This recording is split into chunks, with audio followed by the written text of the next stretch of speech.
What's good, everyone? It's Austin McGinnis with Profit for Contractors. I want to talk about something today that is near and dear to my heart, and it's really an identity conversation. And for the longest time, you know, when I started my business card read from day one, CEO, Austin McGinnis, CEO. And at the time, I was definitely not a CEO. I was still swinging a hammer. I was out on sales and estimating appointments, often project managing, doing billing, payroll, etc. I was wearing, 7 different hats, as many of us do as we get started. And I got stuck for the longest time in kind of that go mode, and it was really good for my ego, but it was really terrible for my marriage. It was terrible for my health. It was terrible for my business. I was the bottleneck for everything. And when your business is stuck that way, and this is something that I've just learned and I'm really passionate about, is really it's an identity type of a problem. It's not that your businesses need better systems. It's not that your business needs better people, because the business at the end of the day is only going to grow as far as the leader. All right, and that's you. And so you need to look into the mirror and think about this. Think about your identity. All right. So if the business only grows at the speed of the owner, all right, I want to share with you this new freedom ladder that PFC has rolled out, and it's really an identity ladder. At the earliest of stages, and this is more from a general contractor. My journey started from carpenter and foreman, right? And then I graduated, carpenter foreman, which is really kind of stage 1, which I would consider like you're the player, you're the performer. All right. Stage 2 of that identity is really the MVP, right? You might be a player coach, but you're really kind of still the MVP. And that's the area where I got stuck in. And that's what I'm going to go into detail on today. But at that level, the identity is kind of like superintendent, project manager, right? You have a small team, but you're still the brains of the operation. Okay. And that's kind of the MVP status.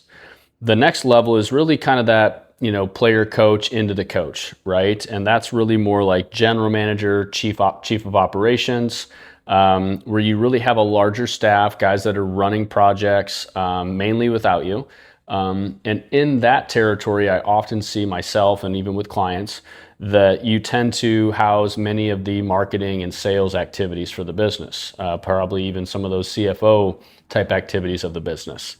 And from there, you graduate into what I would say is a CEO, right? And at the CEO level, and truly that coach, GM of, like if we're looking at an athlete or like a sports team, right? The general manager, the guy that sits above the field, think of the Jerry Joneses of the world, and the Mark Cubans of the world, right? You can still be fairly involved, right? But you, at the end of the day, are the GM and making a lot of bigger decisions that really impact future quarters, impact future years. You're not really impacting the day-to-day.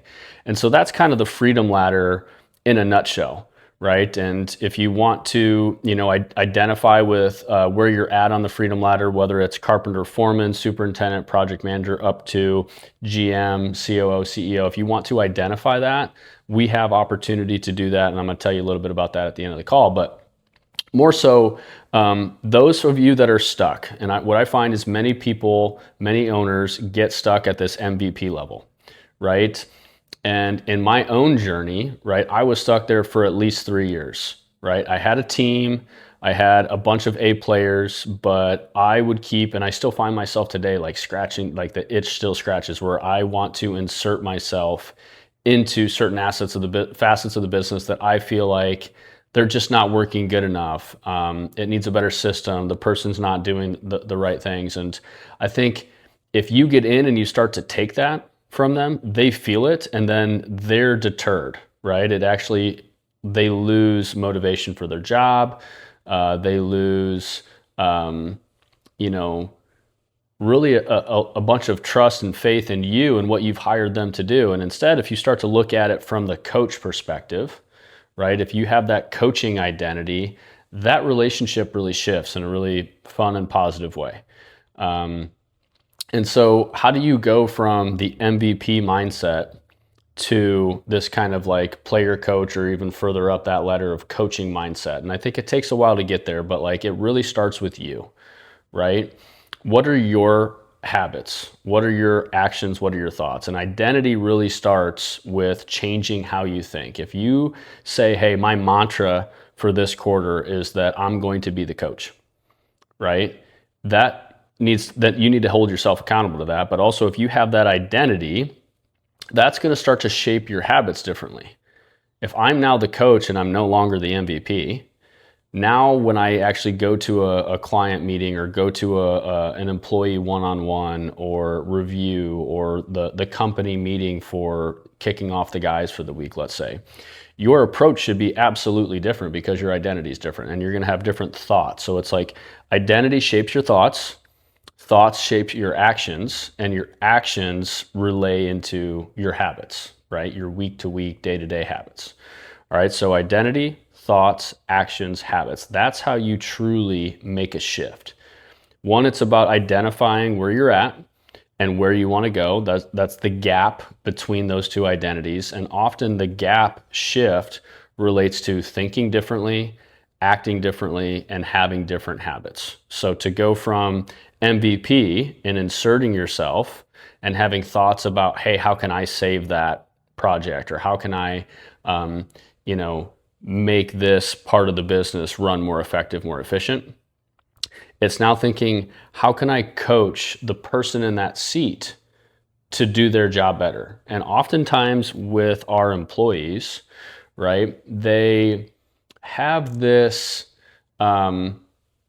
ideal of what their job consists of, right? They signed an offer letter maybe that had a job description. They read a job description on one of those job, boards, and that's how they got hired. And maybe they have a handbook that actually lists out their job description. And maybe when they started to what they're doing today has shifted. Maybe you have an employee that's been with you 2, 3, 5 years, right? Well, their day-to-day and their role is probably a lot different than when they signed on. And if you haven't done a thorough review or had, a transparent conversation with that employee, the expectations kind of start to drift, and then they kind of just go about their day based on what they think and not necessarily what you think. And that may be causing frustration for you. So as the coach, it's best for you to have kind of those one-on-one conversations with your player. I come from an athletic background where I played, junior hockey, college hockey, and, that was kind of my sport. And I always respected the coaches that would bring me in, set me aside, and set the level of expectation they had for me. I was a goaltender. If I wasn't playing or performing appropriately, or if they wanted to see me change in my attitude and how I conducted myself with the team because I was a leader and a captain, right?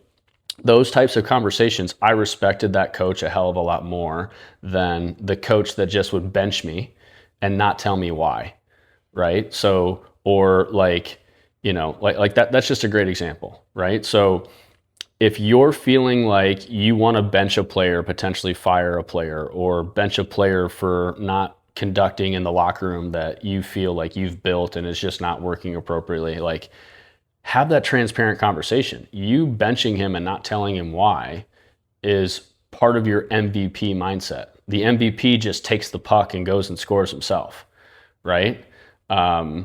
So what you got to do is shift the mindset around it, right? Those thoughts, right? And the best way to shift your thoughts is actually in just reading books, right? About whatever that thing is, right? Reading books about A players, reading books about better leadership, right? John Maxwell type books, or, there's plenty of other types of books out there that relate to improving yourself as the leader, because again, the business can only grow as fast as the leader, all right, and as far as the leader. And if the leader never changes, right, and you're all of a sudden you're getting this revenue growth, right, because maybe outside circumstance wasn't even because of you, the market just fell into your lap. Well, if you're having this massive growth, but the leader's not building that further foundation into the team, that massive growth will collapse. And it happened to me, and I'm sharing that with you now. So if that is happening to you and you're not growing with the business, for the business, that probably will happen to you at some point. I can promise you that. So to make sure that that doesn't happen, right? Make sure that you grow as the leader, okay? Because at the end of the day, by you having CEO on a business card, or by you having a CEO, title in your LinkedIn profile, or by you hitting a certain revenue mark in your business, that does not equate you to a good leader. It's really the mindset, the identity that you have of being the coach, right? Instead of being the MVP. Or maybe you're at the stage where it's like you've been the MVP and you want to work to be a player coach, right? Like, I don't want to be the MVP anymore, right? I want to have a team of, MVPs, but I want to play with my line mates, right? But also kind of help coach them at the same time. Like, some of you may be in that position, and that's what I would identify as like the project manager type of an identity within a construction business, okay? So your business does not really create the freedom, all right, for you or for your players, right? The business doesn't do that, the leader does. So how you lead in your day-to-day habits, right? And by leading by example and by having the conversations, that is actually what will change the dynamic of the business. It'll change the culture. It'll change everybody's individual growth path. It'll change your day-to-day as far as like having more time for family, having more time to be a better husband or a better father or whatever that is, right? Even just experiencing more freedom for yourself, having the time to go play, like, I got a client right now who just wants to get one morning of playing pickleball. Another client wants to be able to walk once a week with his wife. Another client wants to be able to pick up his kids, right, at the end of the day from school, or at least twice a week. And so, like, those are things that a lot of guys want the freedom to do, but they have this MVP mindset that won't allow them to do it, right? Because they got to save the business all the time and insert themselves and watch their team like a hawk because they don't really trust the team. And part of that may be like you just don't have the right teammates, right? That could be an issue. But maybe you don't have the right teammates because you're not the right leader, all right? And that's kind of the essence of what we're talking about today. Businesses don't create freedom, leaders do. Identity starts with just like the decision to change your identity, right? And maybe doing some deep work, some journaling, some readings of books around that to change your thoughts, because identity shapes your thoughts. Thoughts shape your actions, and your actions determine your habits. And then changing your habits from a daily and weekly basis. That sometimes means getting into your calendar, actually time blocking the one-to-ones with your team so you can be the coach, right? Oftentimes when I went to make this shift, I realized my calendar didn't coincide with my identity, right? So if I want my identity to shift, my calendar and my time and how I spend my time also needs to shift. My habits, my actions needs to shift. Again, the identity of like knowing where you're at. Are you the player, right? Just getting out of the ground, started up? Are you the MVP, kind of doing everything, but you have maybe a team to support you? Are you the player coach, right? Or are you truly the coach? And I think those are different identities. And as you grow in your contracting journey, it's great to know where you're at with that identity and what kind of your makeup is of your team, but also be able to have that roadmap, and that's the PFC Freedom Ladder roadmap of what identity is next for you and how do I get there? Do I need more systems? Do I need better people? How do I lead this next movement for my team? And planning quarters and months and years ahead of my team so that everybody's growing with me, right? And as the leader, a rising tide, raises all those ships, right? And you're the tide. You're able to rise, right? And every other ship that you support rises with you. But that doesn't happen without you also coaching all those ships to rise with you.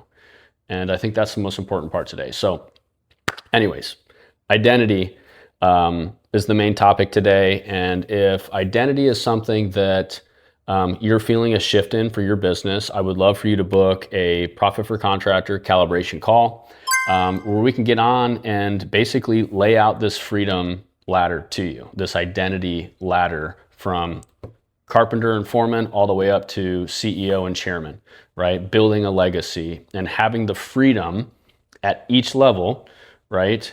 And the leadership strategy at each level to grow year after year and quarter after quarter. Okay, so if that's you, please book a calibration call. We'll have some information in the show notes here. And also, we post content like this every Thursday, right? This and Trady Tips, we're going to be posting a new episode every Thursday. And our goal is by the end of the year to even get to posting double the content about this kind of stuff, because it's really what I'm passionate about as owner of Team Builders and owner of PFC. Those two things collide and align in such a beautiful way. And I'm so excited to be able to experience what I'm experiencing with Team Builders, to be able to bring that to contractors through this platform at PFC. So yeah, please like, subscribe, all that good stuff, so you can get more of this content on a weekly basis. And I will see you next time. Peace.